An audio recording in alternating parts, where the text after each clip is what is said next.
Hello everyone, welcome to our YouTube channel physics Adda. और आज हम लेके आए हैं यूनिट फर्स्ट का lecture number 5 of solid state physics. So let's start. देखा था फेस सेंटर्ड, और आज हम पढ़ने जाएंगे हेक्सागोनल सिंपल क्यूबिकल स्ट्रक्चर, जिसके अंदर हम पढ़ेंगे उसकी समन्वय संख्या यानी कोऑर्डिनेशन नंबर, जालक नियतांक, lattice constant and different properties. So this is the structure of hexagonal simple cubic, जिसको हम बोलते हैं षटकोणीय। इसको शॉर्ट में बोला जाता है हेक्सागोनल क्यूबिक पैकिंग। ठीक है, इसके लिए हम सबसे पहले देख लेते हैं coordination number.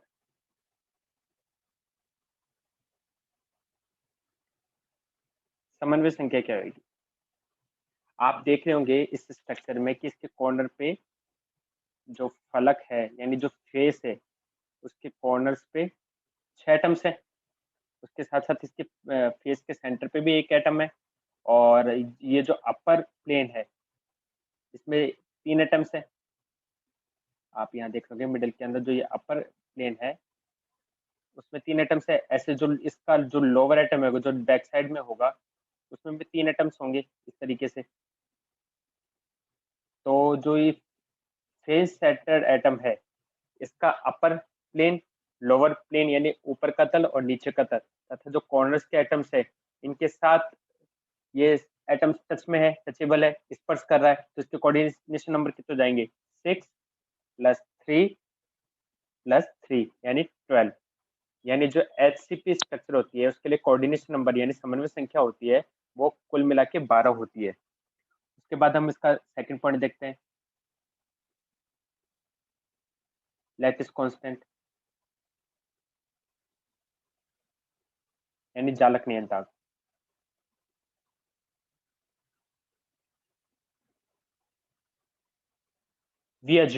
We consider that this HCP structure consists two lattice constant A and C। हमने माना कि जो HCP स्ट्रक्चर है उसके लिए जालक नियतांक A तथा C है, जहाँ पर C होती है हाइट ऑफ स्ट्रक्चर।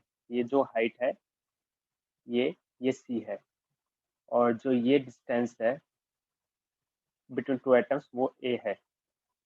ठीक है, और जो बिटवीन टू एटम्स है उसकी डिस्टेंस को हम क्या कंसीडर करके लेके चलते हैं? 2r के इक्वल्स, तो a इक्वल्स टू 2r हो जाएगा क्योंकि हमने a कंसीडर किया है। और हमने माना, एक मिनट में इसको थोड़ा क्लियर करके बताता हूँ।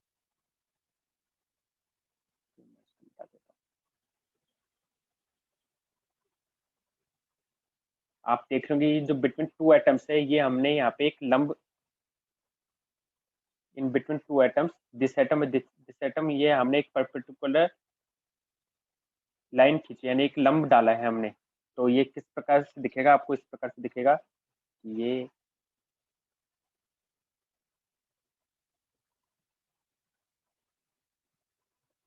मैं इसको दूसरी कलर से ले लेता हूँ, ये मैं एक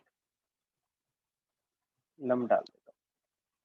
ठीक है, ये इस पॉइंट पे इसको दे दिया मैंने x, ये है हमारा a, ये है हमारा y, ये x है, ये हमने दे दिया o, इसको b कंसीडर कर दिया। यानी जो एक ट्राइंगल था AOB उसके ऊपर हमने एक लंब डाला। ये आपको लंब दिख रहा होगा, ये इस वाली लाइन पे ये हमने इस पे एक लंब डाला, और जो ये एंगल है ये वाला, ये 30 डिग्री एंगल बनाएगा।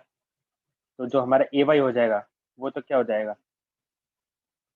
A cos 30 डिग्री, क्योंकि जिस एंगल के साथ कंपोनेंट बनाता है वो बेस होगी, तो जो AY लेंथ होगी वो A cos 30 हो जाएगी। cos 30 की वैल्यू क्या आती है? √3/2। तो जो AY क्या हो जाएगा वो हो जाएगा √3/2A। इसको हमने इक्वेशन नंबर 1 दे दिया। इसके बाद हम देखते हैं पाइथागोरस थ्योरम से।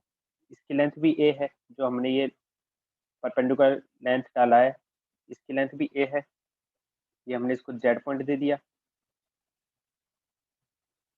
तो जो पाइथागोरस प्रमेय है, पाइथागोरस थ्योरम, तो AZ का स्क्वायर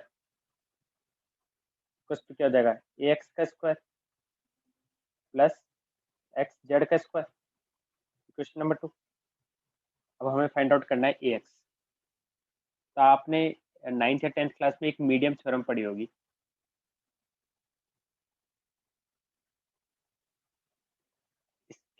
ये थ्योरम क्या कहती है कि किसी ट्राइंगल में जो हमारी मीडियंस होती है, माध्यिकाएं होती हैं, वो किसी पॉइंट पे इंटरसेक्ट करती है, तो वो 2/1 के रेशो में 2/1 के रेशो में इंटरसेक्ट करती है। ठीक है, तो जो ए एक्स हो जाएगी वो क्या हो जाएगी, 2/3 ऑफ ए वाई, क्योंकि टोटल सम ऑफ रेशो कितना है 3, वो और जो ए एक्स है वो टू पार्ट ऑफ ए है, तो 2/3 ऑफ ए वाई हो जाएगा। और जो क्या बोलते हैं एक्स वाई है वो हो जाएगा 1/3 ऑफ ए वाई। ठीक है, ए वाई हमने कैलकुलेट किया ही था, इसलिए ए एक्स क्या हो जाएगा, √3/2 ए इंटू 2/3, 2 से 2 कैंसिल हो गया, तो ये क्या आ जाएगा हमारे पास, a/√3। ये एक्स आ गया, एक्स हमने कैलकुलेट कर लिया। और क्या बोलते हैं इसी तरीके से जो जेड एक्स होगा वो c/2 हो जाएगी।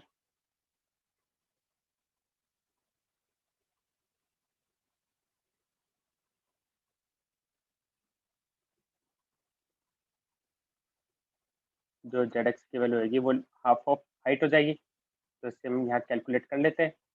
तो हमारा जो ए जेड था वो ए जेड की वैल्यू हमने क्या बोलते ए मानी है, a square equals to a x का स्क्वायर, a² / 3 हो जाएगा, प्लस जेड एक्स का स्क्वायर यानी c²/4 हो जाएगा। तो यहाँ से सी लैटिस कांस्टेंट की वैल्यू कैलकुलेट होकर आएगी a/√a इंटू √8/3। ये लैटिस कांस्टेंट सी की वैल्यू आ गई। और ए क्या था हमारे पास, ए बराबर 2r है, distance of 2 closest near by. ठीक है, अब हम ये इसके बाद कोष्टिका को हम यहाँ देख सकते हैं, यहाँ पर वेक्टर्स को डिनोट किए गए, ए वेक्टर, ये तो ए वेक्टर है, इसको राइट करके दिखाते हैं, ये ए वेक्टर है, ये बी वेक्टर है और ये सी वेक्टर है। ठीक है, अब हम हमारा नेक्स्ट पॉइंट है थर्ड वन, एकक कोष्टिका का आयतन। एकक कोष्टिका का आयतन,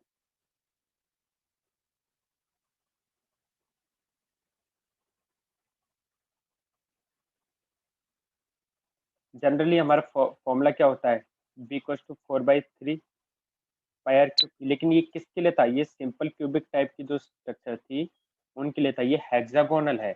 तो हमारा जो वॉल्यूम होता है उसका जनरल फॉर्मूला क्या होता है, जो area of base into height, यानी जो ये आधार का क्षेत्रफल है और हाइट मल्टीप्लीकेशन है वो उसका क्लोज पैकिंग वॉल्यूम आ जाता है। अगर हम क्षेत्रफल को ऊंचाई से गुणा कर देते हैं तो हमें आयतन मिलता है, तो इसको हम बोलते हैं आधार का क्षेत्रफल गुना ऊंचाई। ठीक है, तो v क्या हो जाएगा, triangle AOB into height, height कितनी है c, हमने आपको बताया था कि c हाइट है, और इसका जो बीच का ट्राइंगल है उसको, तो इस तरीके से इसमें कितने टोटल परमाणु है कॉर्नर्स पे, तो 6 परमाणु। एक यूनिट सेल के अंदर 6 परमाणु है, तो उसको हम 6 से मल्टीप्लाई करेंगे, 6 से मल्टीप्लाई करेंगे, तो हम कैलकुलेट कर लेते हैं। 6 इंटू 1/2, ट्राइंगल का जो एरिया होता है, एरिया ऑफ ट्राइंगल होता है वो क्या होता है, half into base into height, आधार इंटू ऊंचाई। तो ट्राइंगल AOB है, जो ये ट्राइंगल हमने बनाया है, यहाँ पे देखिए ये जो हमने ट्राइंगल बनाया था इसके अंदर जो हमने ट्राइंगल बनाया है इसमें बेस क्या हो जाएगा, वो हो जाएगा BO, और जो हाइट हो जाएगी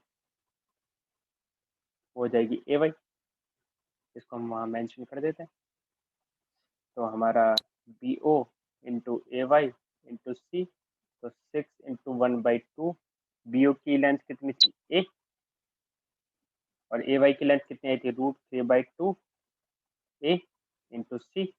इसको कैलकुलेट करेंगे तो हमें मिलेगा 3√3/2 ए स्क्वायर सी। सी की वैल्यू पुट कर देते हैं, हमने फाइंड आउट करी थी 3/√3/2 ए स्क्वायर इंटू ए √8/3। इसको कैलकुलेट करने पे हमें क्या मिलेगा, √3 से √3 कैंसिल, √8 को क्या लिख सकते हैं, 2√2, तो √2 बचेगा, तो 3√2 ए क्यूब। ये हमारा वॉल्यूम आ गया किसका, यूनिट सेल का। ठीक है, अब हम फाइंड आउट करते हैं प्रति एकांक परमाणु की संख्या। इसलिए सबसे पहले हम एक स्लाइड एडिट कर लेते हैं यहाँ पे। Okay, let's go. हमारा नेक्स्ट टॉपिक है इसमें प्रति एकांक क्षेत्र, वो प्रति एकक कोशिका का आयतन तो हमने फाइंड आउट कर लिया। अब हम निकालेंगे प्रति एकक कोशिका परमाणु की संख्या, यानी नंबर ऑफ एटम्स,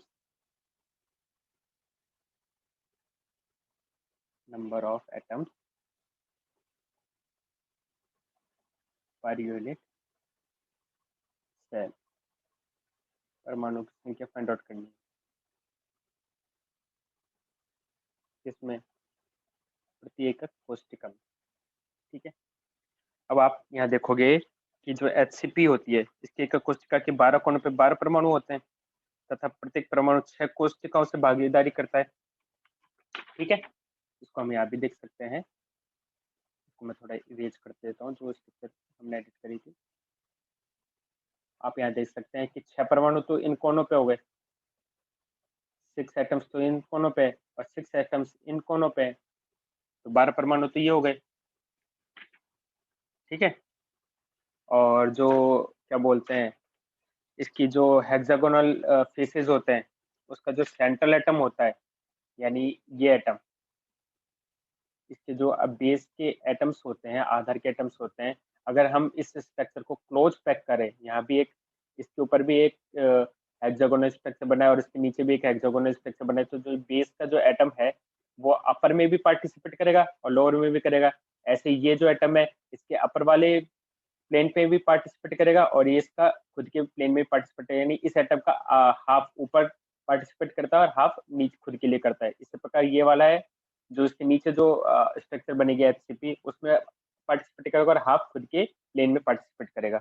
तो इसके लिए जो एटम्स, नंबर ऑफ एटम्स कितने हो गए, जो 12 एटम्स हैं, वो तो क्या बोलते हैं, खुद के 6 परमाणु के साथ भागीदारी करता है, तो 1/6 पार्टिसिपेंट हो जाएगा। और जो ये बेस के एटम्स हैं, वो हाफ हाफ पार्टिसिपेट करते हैं, तो 2 टोटल है, तो हाफ हो जाएगा, तो 6, 2, 1, तो टोटल कितने हो गए।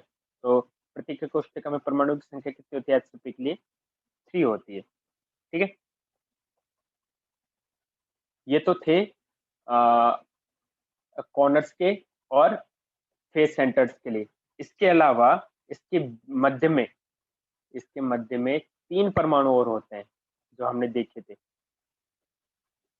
तो इन 3 परमाणु, ये तीनों परमाणु, ये जो 3 एटम्स है, ये इंडिपेंडेंट है, स्वतंत्र है, तो इनका किसी के साथ, किसी और के साथ साझेदारी, पार्टिसिपेंट नहीं करते हैं। तो इनका खुद में एक टोटल, मतलब कि हर एक एटम का पूरा एक साझेदारी होगी, इसका भी एक होएगा, इसका भी एक होएगा, तो इन 3 परमाणु के कारण साझेदारी कितनी हो जाएगी, 3। तो इसमें हम 3 और ऐड कर देंगे। जो इसके बीच में, जो बॉडी के बीच में जो 3 एटम्स होते हैं, तो total of number of atoms in HCP unit cell कितने हो गए, 6 हो गए। ये HCP के लिए नंबर ऑफ एटम्स है पर यूनिट सेल। इसके बाद क्या आता है, इसके बाद आता है हमारा, तो number of atoms per unit cell कितने हो गए, 6 हो गए HCP के लिए। इसके बाद आता है हमारा पैकिंग फ्रैक्शन,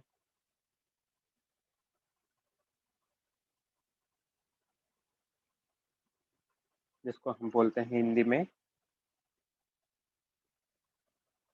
संकुलन गुणांक।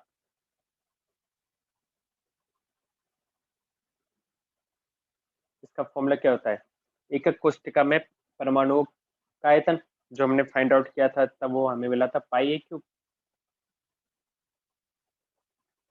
पाई ए क्यूब अपॉन 3/√2। और जो एकक कोष्टिका का आयतन होता है वो ए क्यूब होता है, तो उसको हमने कैंसिल किया, पाई अपॉन 3√2, जिसकी वैल्यू होती है 0.74, और ये 74% के इक्विवेलेंट होता है। तो यहाँ से आप देख रहे होंगे कि जो HCP है और FCC है, इनका पैकिंग फ्रैक्शन 74% होता है, सिमिलर होता है। तो यहाँ तक आपके चैप्टर फर्स्ट के इम्पोर्टेंट टॉपिक्स कंप्लीट हो चुके हैं। आप इस चैप्टर के न्यूमेरिकल्स को अटेम्प्ट कीजिए, और कोई टॉपिक समझ में नहीं आता है तो आप ग्रुप के अंदर प्लीज डाउट पूछिए। तो अब हम मूव करते हैं नेक्स्ट चैप्टर की ओर। जो आपका जो सेकंड चैप्टर है वो है क्रिस्टलोग्राफी एंड डिफ्रैक्शन विवर्तन। तो इस चैप्टर के अंदर हम पढ़ेंगे कि जो डिस्टेंस होती है, जो ये लैटिस होते हैं, उनके प्लेन्स के बीच डिस्टेंस कितनी होती है, एक्सरे विवर्तन क्या होता है, व्हाट इज एक्सरे डिफ्रैक्शन, उसके methods, Miller indices, Miller indices को यूज करके प्लेन्स कैसे फॉर्म किए जाते हैं, यानी प्लेन कैसे बनाए जाते हैं, मिलर इंडिसेज क्यों आया, क्या जरूरत पड़ी। तो सबसे पहले हम देख लेते हैं कि जालक समतल क्या होता है, लैटिस प्लेन क्या होता है। अब तक हम जालक जालक समतल पढ़ते आ चुके थे, उसको हम ज्यादा डीप में नहीं पढ़ेंगे। जालक समतल एक्चुअली होता क्या है कि जो जालक बिंदु होते हैं, जो जालक बिंदु होते हैं इक्वल इक्वल डिस्टेंस पे, इस तरीके से इक्वल डिस्टेंस होती है इन जालक बिंदुओं की, इनको मिला के समांतर दूरी पर मिला के एक ही प्लेन फॉर्मेट हो जाता है। ये किसी भी दिशा में हो सकता है, तो ये भी एक प्लेन हो गया। तो ये ही क्या बोलते हैं, लैटिस प्लेन होते हैं। अब नेक्स्ट मूव करते हैं मिलियर इंडिसेस। कई बार होता क्या है कि जो जैसे कि माना कि ये 3 लाइन्स है, ये तीनों एक दूसरे के परपेंडिकुलर है, लंबवत है। तो इस पे जो इंटरसेप्ट्स होते हैं, जैसे कि यहाँ इसको मैंने दे दिया एक्स एक्सिस, इसको दे दिया मैंने वाई एक्सिस, मैंने दे दिया जेड एक्सिस। वाई पे कर दिया 1/2, एक्स पे कर दिया 3/2, और जेड पे कर दिया 5/2। तो इस प्लेन का फॉर्मेशन करना, जो फ्रैक्शन फॉर्म में जो इंटरसेक्ट होते हैं, जो यानी भिन्न के रूप में जो अंतःखंड होते हैं, इनका प्लेन बनाना काफी मुश्किल हो जाता है, इनको बनाने इजी नहीं होता है और ना ही समझ पाते हैं। तो इसको इंटीजर्स में चेंज करने के लिए मिलर सूचकांक दिया गया। अब मिलर सूचकांक में होता क्या है कि व्यापक रूप से निर्देशांकों को भिन्न रूप में लिखना आसान नहीं होता है, यानी जो निर्देशांक है, इंटरसेप्ट से अंतःखंड है, इनको भिन्न रूप में दर्शाना आसान नहीं होता है। तो इस प्रकार इन अंतःखंडों के कारण जो क्रिस्टल्स के प्लेन्स बनते हैं, समतल की स्थिति होती है, उसको आसानी से दर्शाने के लिए एक विधि का प्रयोग किया जाता है, वो मिलर सूचकांक कहलाते हैं, जिसको HKL से दर्शाया जाता है। अब मिलर सूचकांक हम निकालते कैसे हैं वो देख लेते हैं। कि इसका जो फर्स्ट रूल होता है, उसमें सबसे पहले क्या होता है कि जो क्रिस्टल के एक्सिस है उनको दर्शाते हैं। हमने क्रिस्टल के एक्सिस क्या माने थे, ABC, उनको दर्शाया जाता है। ये प्रिमिटिव भी हो सकती है और नॉन प्रिमिटिव भी हो सकती है। अभी तक हम सिर्फ प्रिमिटिव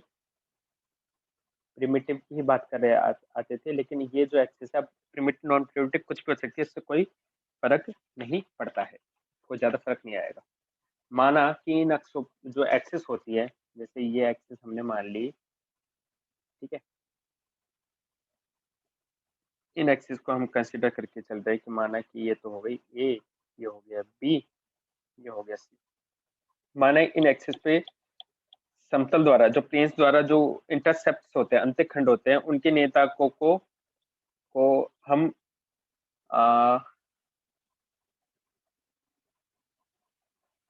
व्यक्त करते हैं एबीसी के थ्रू।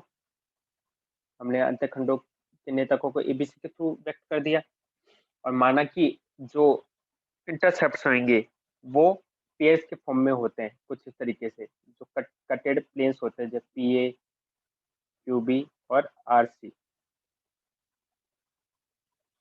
ठीक है, और जो यहाँ पर होते हैं ये P, Q और R, ये अंतःखंड है, प्लेन्स के अंतःखंड। और ABC क्या है? ये है कोऑर्डिनेट्स ऑफ द एक्सिस। ठीक है, इन अंतःखंडों को यानी इन इंटरसेप्ट्स को हम सबसे पहले लिखेंगे रिवर्स फॉर्म में, 1/P ratio 1/Q ratio 1/R। Third हमारा प्रोसेस होएगा, जो ये फ्रैक्शंस आए इसका हम एलसीएम लेंगे, टेक एलसीएम।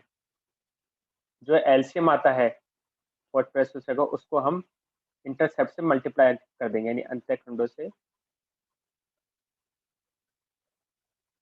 गुना, यानी 1/P क्यूब 1/Q 1/R से मल्टीप्लाई कर देंगे एलसीएम को, तो हमें लास्ट में इंटीजर्स मिलते हैं। तो वो जो इंटीजर्स होते हैं वो ही मिलर इंडिसेस होते हैं। ठीक है, यानी मिलर इंडिसेस हमेशा इंटीजर होंगे, यानी पूर्णांक होंगे। ये बात आपको याद रखनी है। मान लो कि हमें नेगेटिव इंटीजर मिल गए, यानी ऋणात्मक पूर्णांक मिल गए, तो उसको किस तरीके से दर्शाया जाएगा? जैसे -h -k -l हमें मिलते हैं, कोई वैल्यूज मिलती है, तो उसको हम इस तरीके से दर्शाएंगे, h k बार l बार, उसको बार से दर्शाया जाता है, जो नेगेटिव होते हैं, जो ऋणात्मक होते हैं। ठीक है, नेक्स्ट मूव करते हैं, हम एक एग्जांपल ले लेते हैं, बहुत ही इजी एग्जांपल ले लेते हैं। हाँ, मिलर इंडिसेस की खास बात ये होती है कि कोई प्लेन है, वो अपने ही एक्सिस को इन्फिनिट लेंथ तक कट कर सकता है। अगर कोई मतलब कि कोऑर्डिनेट या इंटरसेप्ट मेंशन नहीं है, तो उसका मतलब है कि वो इनफाइनाइट पे जाके उस एक्सिस को कट कर रहा है। जैसे कि एक क्यूबिकल स्ट्रक्चर ले लेते हैं हम।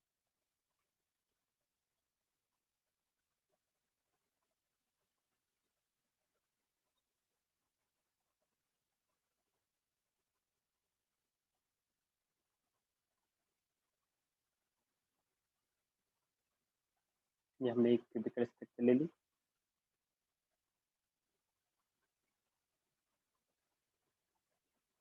और ये माना कि ये इस एक्सिस पे 1 पे कट कर रहा है। ठीक है, और इस एक्सिस पे और इस एक्सिस पे हमें कोई इन्फॉर्मेशन गिवन नहीं है, तो ये जो इंटरसेप्ट है इस एक्सिस पे और इस एक्सिस पे, ये हम कंसिडर करेंगे इन्फिनिटी, क्योंकि हमें कोई इन्फॉर्मेशन गिवन नहीं है। हमें सिर्फ इस प्लेन का इन्फॉर्मेशन गिवन है कि ये 1 पे कट हो रहा है। तो इसकी जो एक्सिस कोऑर्डिनेट होंगे, जो इसकी एक्सिस होंगी, वो क्या हो जाएंगी? Infinity, 1, infinity. ये एक्स डायरेक्शन में लिया था हमने, ये हमने वाई डायरेक्शन में लिया था, और ये हमने जेड डायरेक्शन में लिया था। तो अब सबसे पहले इनका क्या करना था? रिवर्स करना था, व्युत्क्रम करना था। 1/इन्फिनिटी, 1/1 और 1/इन्फिनिटी। 1/इन्फिनिटी क्या होता है? 0। ये 1 का 1 रहेगा, ये 0। तो ये तो पहले से इंटीजर फॉर्म में आ गए, अब हमें इसका एलसीएम लेने की जरूरत है। तो ये इस प्लेन के क्या हो जाएंगे? मिलर इंडिसेस हो जाएंगे। ठीक है, यानी इन्फिनिटी 1 इन्फिनिटी प्लेन के मिलर इंडिसेस 0 1 0 हो जाएंगे, जिसको हम प्रदर्शित कर सकते हैं। इसको प्रदर्शित करना है, बताना। अब यहाँ पे आपको इन्फॉर्मेशन दिख रही है क्या? ये इन्फिनिटी पे कट हो रहा है, पता चल रहा है क्या? आप तो सोचेंगे किसी फिक्स वैल्यू पे कट हो रहा है, लेकिन ये इनफाइनाइट पे, क्योंकि हमारे पास कोई इन्फॉर्मेशन नहीं है। तो हम इसको किस दूसरे फॉर्म में रिप्रेजेंट कर सकते हैं? 0 1 0, यानी ये एक्स एक्सिस पे भी 0 है, ओनली वाई एक्सिस पे प्लेन बनाएगा, यानी वो इस तरीके से प्लेन बनाएगा, ओनली वाई एक्सिस के पे प्लेन। वो 3D में आपको दिखना थोड़ा मुश्किल होगा। इसका मतलब क्या है? यहाँ पे इस प्लेन के लिए एक्स भी 0 है और जेड भी 0 है, ओनली वाई इक्वल टू 1 पे ये प्लेन बता है, तो ये मिलर प्लेन है। ठीक है, नेक्स्ट हम मूव करते हैं। अगर मान लो इस तरीके की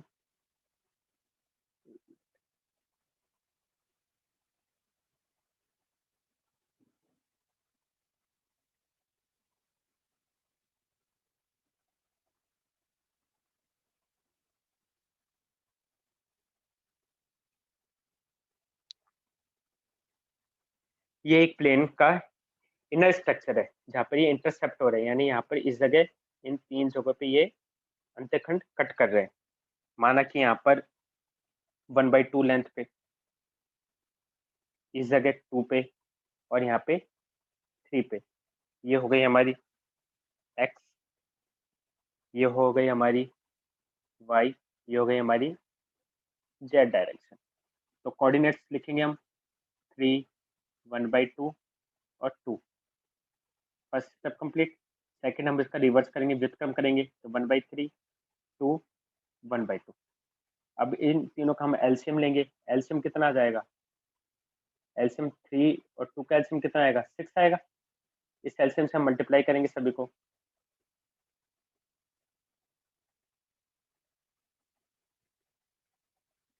ठीक है, मल्टीप्लाई करने के बाद हमें इंटीजर्स मिलेंगे। तो ये 2:12:3 ये इसके मिलर इंडिसेज हो गए।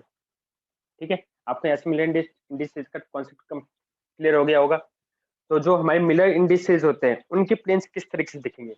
आप यहाँ देखेंगे कि जैसे ये 100 प्लेन है, यानी ओनली एक्स एक्सिस के समांतर प्लेन है, वाई और 0 कोऑर्डिनेट 0, तो ये 100 हो जाएगा। इसी तरीके से 110 यानी एक्स और वाई के समांतर है और जेड पे 0 है, तो ये 110 इस तरीके से दिखाएंगे। तो इस तरीके से कुछ स्ट्रक्चर है जिनको आप देख लेना अच्छे से और इनको हाँ, आप ये स्ट्रक्चर देख लीजिए। ये -100 यानी जो एक्स कोऑर्डिनेट पे जो अंत मिलर सूचकांक का अंतःखंड है वो नेगेटिव डायरेक्शन में, फ्रंट में नहीं होके बैक साइड में। ये तो हो गई पॉजिटिव एक्स और ये हो गई नेगेटिव एक्स। ठीक है, तो ये बैक साइड ये बनेगा जहाँ पे वाई और जेड 0 होंगे। अब हम एक न्यूमेरिकल देख लेते हैं, बहुत ही अच्छा न्यूमेरिकल है, इससे आपके कॉन्सेप्ट भी और अच्छे से क्लियर हो जाएंगे। आई होप आपको यहाँ तक काफी अच्छे से समझ में आया होगा। ओके, हम ये न्यूमेरिकल देखते हैं। हम देखते हैं कि स्टेटमेंट पढ़ते हैं सबसे पहले क्वेश्चन का। किसी क्रिस्टल के एक समतल का क्रिस्टल अक्षों पर प्रतिच्छेद 1.49 एंगस्ट्रॉन, 2.58 एंगस्ट्रॉन और 1.25 एंगस्ट्रॉन करता है। ठीक है, यानी ये दे रखे हैं हमारे पास एबीसी के साथ जो हमारे वो बनते हैं अंतःखंड बनते हैं, यानी लेंथ दे रखी है हमको। यानी जैसे मान लें कि किसी क्रिस्टल के एक समतल है ये, ठीक है, एल एक्स मतलब l x l y l z. तो l x ratio l y ratio l z तो हमको दे रखा है 1.49 रेशो 2.58 रेशो 1.25। ठीक है, आगे पढ़ते हैं। यदि एबीसी क्रम से 3.01, 5.12 और 4.8 एंगस्ट्रॉन हो तो इस समतल के मिलर सूत्र का ज्ञात करो। इंग्लिश मीडियम के स्टूडेंट्स के लिए एक crystal plane cuts intercept of 1.49, 2.58 and 1.25 angstrom along the three crystallographic axes. If ABC are 3.01 angstrom, 5.12 and 4.2 angstrom respectively, then find the Miller indices. देखिए हम इसका सॉल्यूशन देखते हैं। हमने पढ़ा था कि अगर p q ratio, sorry p q नहीं पी ए,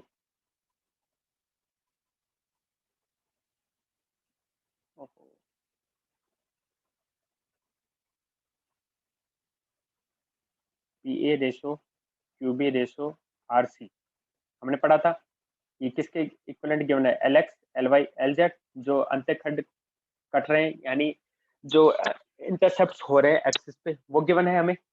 तो हमने देखा था कि जो पी क्यू आर होते हैं वही मिलर इंडिसेस होते हैं। ठीक है, तो क्या बोलते हैं, पी ए इक्वल्स टू एक तरीके से एल एक्स हो गया, Q B equals to L Y हो गया और जो आर सी इक्वल्स टू है वो एल जेड हो गया यहाँ रेशो इक्वलेंट के थ्रू।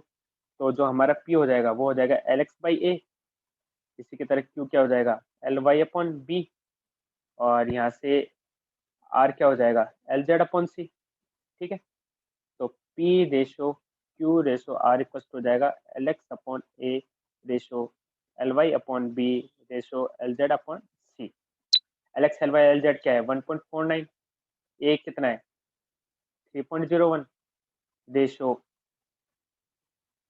2.58 upon 5.12 ratio 1.25 upon 4.8। 8। ये सभी एंगस्ट्रॉन्स में थे, इसलिए इनकी यूनिट्स कैंसिल हो चुकी है और कोई डिफरेंस भी नहीं है। इसको सॉल्व करने पे हमें मिलेगा 2.02 रेशियो 198 रेशियो 3.84। अब ये पॉइंट्स में मिल रहे हैं, जबकि मिलर इंडिसेस क्या होते हैं, वो होते हैं हमारे इंटीजर्स में। अब इसको सॉल्व करने के टू मेथड्स हैं, या तो इनके अप्रोक्सीमेट ले लो। आप देखोगे 2.02 है तो इसका अप्रोक्सीमेट कितना आएगा, 2। ठीक है, ये हमारा 1.98 था। 1.9 को हम इंटीजर फॉर्म में क्या लिख सकते हैं, वापस से 2 लिख सकते हैं। और 3.84 को जो रूल्स के अकॉर्डिंग क्या होगा, तो 8 के कारण ये 4 हो जाएगा, तो ये 4 हो जाएगा, तो ये भी एक आंसर हो गया 2 to 4। इसके अलावा हम क्या कर सकते हैं, इसको हम इस तरीके से लिख सकते हैं 202/100 रेशो 198/100 रेशो 384/100। ठीक है, इन 202 रेशो 198 रेशो 384। तो आपको इसको आपको इजी करना पड़ेगा, मतलब कट करना पड़ेगा। पहले आप 2 से कट करेंगे या फिर और बड़े इंटीजर से कट करेंगे, तो आपको लास्ट में अप्रोक्सीमेट यही मिलेगा 2:2:4। तो सबसे बेस्ट है कि आप इसको अप्रोक्सीमेट नंबर्स में चेंज कर लो, वही उसका आंसर हो जाएगा। ठीक है, आई होप आपको ये क्वेश्चन समझ में आया होगा अच्छे से। चलो नेक्स्ट मूव करते हैं हम। अब हम देखते हैं next topic, spacing of lattice planes in crystal, यानी क्रिस्टल में जालक समतलों के मध्य दूरी। हमारा टॉपिक है spacing of lattice planes in crystal.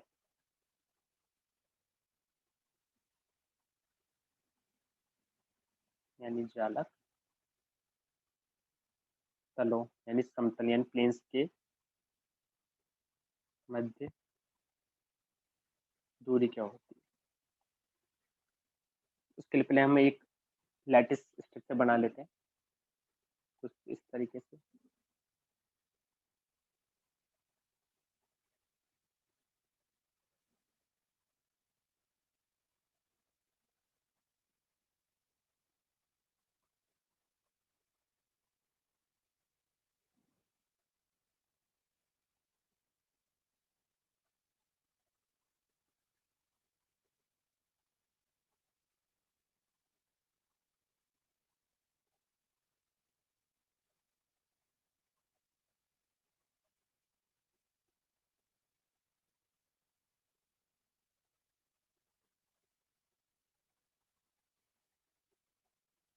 ये हमने डिनोट कर दिया बी, ये कर दिया हमने सी, ये कर दिया हमने ए,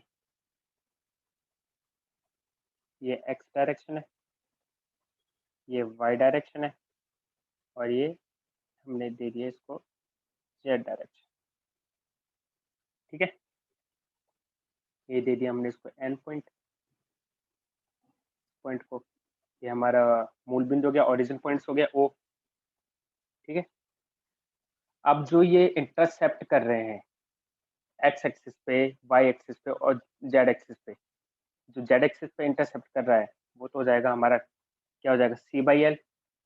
डिनोट कर लिया, माना ही हमने कि यहाँ पर एल लेंथ का कोई इंटरसेप्ट कर रहा है तो सी बाई एल हो जाएगा। इसी तरीके से जो हमारा एक्स एक्सिस पे होएगा, सॉरी वाई एक्सिस पे होएगा, वो होगा बी बाई के, और जो एक्स एक्सिस पे होगा वो हो जाएगा ए बाई एच। ठीक है, ये हमने कंसिडर कर लिया। हम इस तरीके इसको इस तरीके से भी समझ सकते हैं कि किसी जालक बिंदु को, यानी ये जो हमारा जालक बिंदु है उसको मूल बिंदु मानते हुए, यानी इसको हमने जालक लैटिस पॉइंट था, इसको हमने ओरिजिन पॉइंट को मानते हुए तीन हमने परपेंडिकुलर एंगुलर एक्सिस बनाए एक्स वाई जेड पे। जो अभी हमने देखे ये तीन हमने परपेंडिकुलर एक्सिस बनाए। ठीक है, तो जो जिसको हमने इंटरसेप्ट करे वो किसको कहलाते हमारे एच के एल के। हम इसको किस तरीके से लिख सकते हैं कि p a ratio q b ratio r c equals to h ratio k ratio l. ठीक है, तो जो क्या बोलते हैं, इसको हम वज्रगुणा कर लेते हैं, क्रॉस प्रोडक्ट करते हैं, तो a upon h ratio b upon k ratio c upon l equals to क्या हो जाएगा 1/p ratio 1/q ratio 1/r। ये इक्वेशन फर्स्ट। ये इक्वेशन सेकंड। ठीक है, माना कि मूल बिंदु से लैटिस प्लेन है, यानी जो ओरिजिन पॉइंट से उससे लैटिस प्लेन एबीसी पर एक हमने परपेंडिकुलर डाला, यानी ये ओ एन डाला, जिसकी डिस्टेंस हमने मान ली डी। हमने मान लिया कि O N equals to D.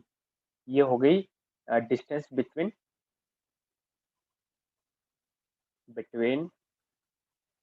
To lattice plane,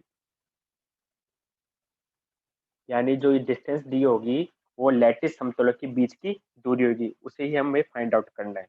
और माना कि जो एक्स वाई जेड के साथ जो एंगल्स बन रहे हैं, जो कोसाइंस बनेंगी वो अल्फा बीटा गामा है, यानी एक्स वाई जेड के साथ जो कोसाइंस बनेंगी यानी दिक्कोजें, आपने नाम सुनेंगे, आपने मैथ्स के अंदर भी काफी पढ़ा होगा, फिजिक्स में भी काफी पहले पढ़ा होगा, उसको हमने दे दिया अल्फा बीटा गामा। ठीक है, अब हम देखते हैं कि इस प्रॉपर्टी का हम क्या यूज करते हैं। तो with the property of cosines हम क्या लिख सकते हैं, जो कोस अल्फा होगा वो तो हो जाएगा हमारा ओ एन अपॉन ओ ए, ये हमारा ओ एन अपॉन ओ ए। ठीक है, ओ एन क्या है डी, ओ ए क्या है हमारा ए अपॉन एच। इसी तरीके से कोस बीटा क्या हो जाएगा O N upon O B. O N क्या है डी, ओ बी क्या है हमारा बी अपॉन के। इसी की तरह कॉस गामा क्या हो जाएगा ओ एन अपॉन ओ सी।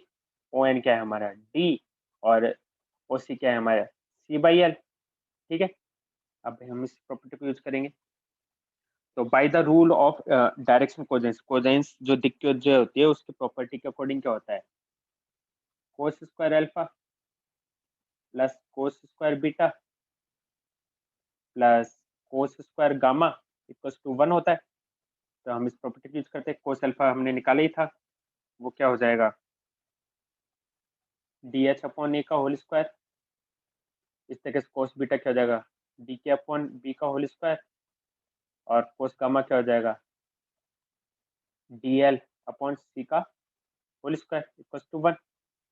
सब में से डी स्क्वायर कॉमन ले लेते हैं, यहाँ पर हमारे पास मिलेगा एच अपॉन ए का whole square plus k upon b का whole square plus l upon c का होल स्क्वायर इक्वल्स टू 1।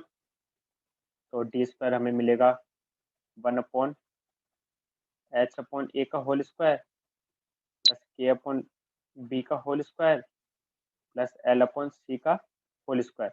अगर हमें डी मिला फाइंड आउट करना है, जो डिस्टेंस हमें लैटिस प्लेन से करनी है, तो उसका रूट हो जाएगा, 1 का रूट तो 1 होता ही है, तो हम रूट नीचे वाली टर्म पे लगा देते हैं। तो ये क्या हो गई लैटिस डिस्टेंस हो गई, लैटिस डिस्टेंस बिटवीन प्लेन्स। ठीक है, ये काफी इंपॉर्टेंट फॉर्मूला है। अब सिंपल क्यूबिक के लिए क्या होता है, जो सिंपल क्यूबिक होता है उसके लिए ए बराबर बी बराबर सी होता है। हम यहाँ से फाइंड आउट कर लेते हैं सिंपल क्यूबिक के लिए। तो 1 अपॉन एच अपॉन ए का whole square plus h upon a का whole square, sorry k upon, और ये एल अपॉन ए का होल स्क्वायर का under root.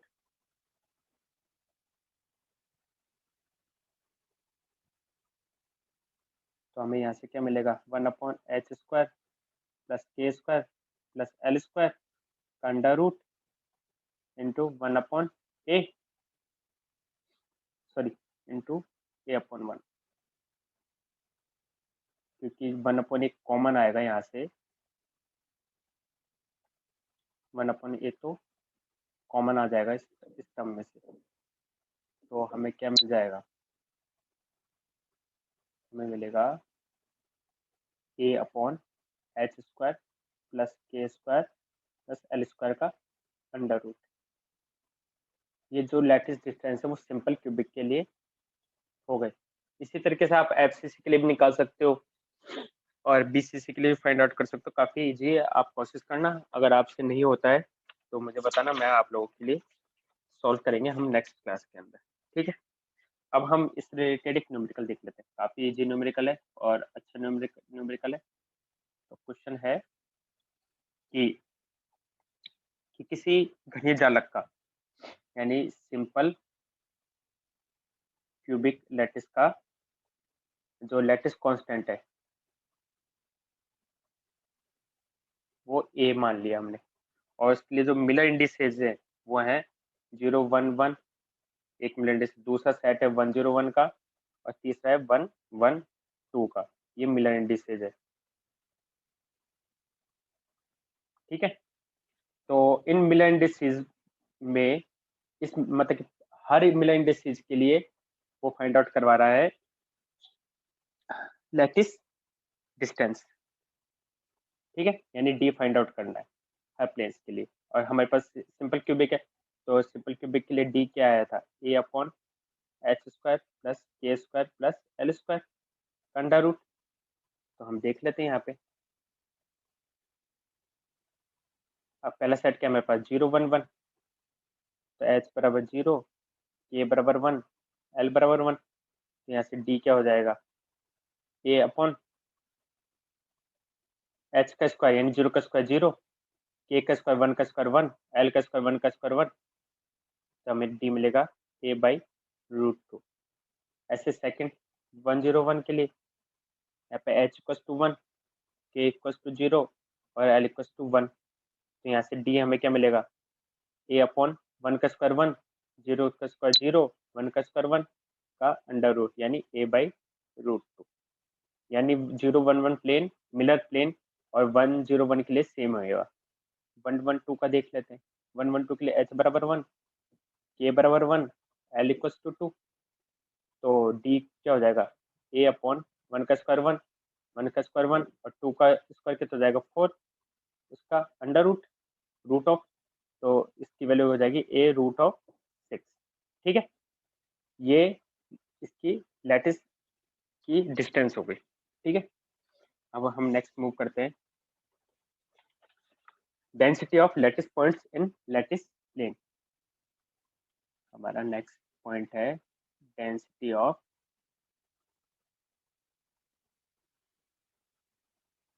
Lattice point in lattice plane, यानी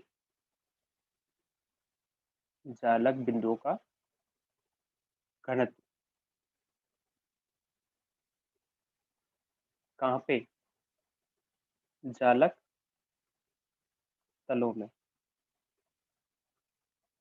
देखते इसके अंदर क्या होता है, जो रो होता है वो होता है एन डी अपॉन वी, जहाँ पर एन होगा नंबर ऑफ एटम्स